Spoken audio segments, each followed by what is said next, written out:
So we saw here what makes retail greatness. And that's from a manufacturer, a supplier side, retailer side. This is what makes retail work.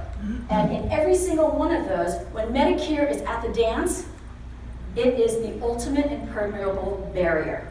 Retail does not thrive when Medicare is in the show. And so I'm going to look at some examples of how Medicare has pulled down our industry and not allowed us to service our customers the way we want. So first we're going to look at service. And we can do this by looking at stars and reviews. We all do that anyways. We look at restaurants, hotels, we're looking at stars and reviews. And at the top here, I don't want you to have to read this in small print, it's early, but at the top here are Medicare providers. And I'll read you this first line. I just had the worst customer service experience of my life. When Medicare is at the dance, service is hard to do well. And the average rating of Medicare providers is a D. So you know the restaurant, you get the A or the B. Would you ever walk into a restaurant with a D? I mean, that's unhealthy. Well, this is unhealthy.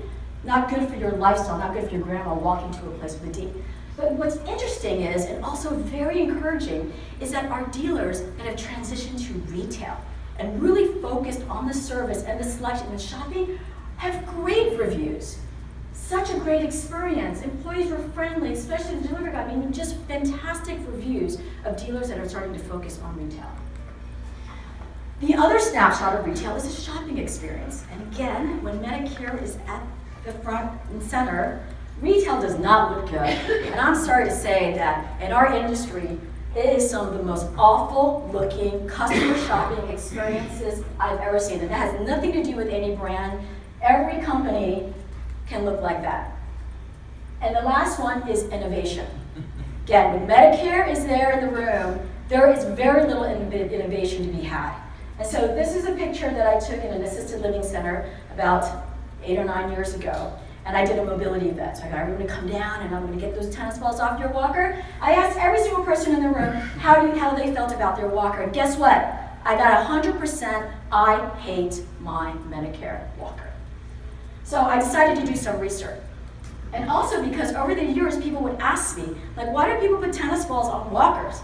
And I would say, I don't know. That's what they've always done, right? You've seen it. And so I decided to do some research and I pulled a patent. And it was patented by Alfred A. Smith in June of 1970.